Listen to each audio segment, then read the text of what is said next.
À Grand Yoff, la douleur est indescriptible. Soutenue par ses proches, la mère d'Abdoulaye Ba avance péniblement vers l'hôpital Idrissa Pouye. Avant de s'effondrer, submergée par le chagrin, chaque pas est une épreuve. Elle vient voir son fils pour la dernière fois à la morgue.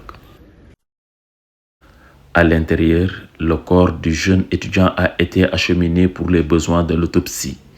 Abdoulaye Ba était en deuxième année de médecine dentaire à l'université Cheikh Anta Diop de Dakar. Il a perdu la vie à la suite des affrontements qui ont opposé étudiants et forces de défense et de sécurité lors d'une journée particulièrement tendue sur le campus. Dans sa famille, l'incompréhension est totale, effondrée. Les proches peinent encore à accepter une disparition aussi brutale. Maintenant mu nekk ne man Guinée laa jóge noonu kadi barki démb laa ñëw. L'émotion est également vive chez ses camarades.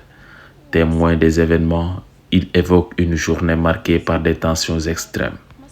Abdoulaye était dans sa chambre, il n'était même pas parti au front, mais les forces de sécurité sont entrées dans les pavillons, l'ont trouvé dans sa chambre et l'ont frappé, l'ont brutalisé.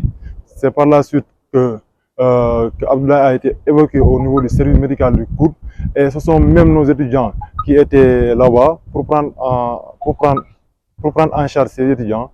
Donc par la suite, il est décédé là-bas.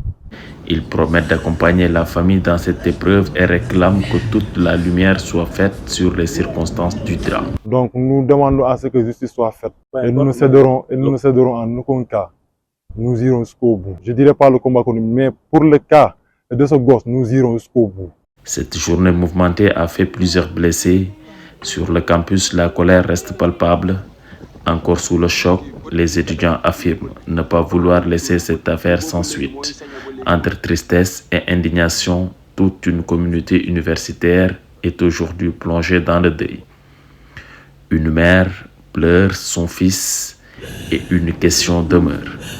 Comment un étudiant venu apprendre a-t-il pu perdre la vie dans l'enceinte même de son université?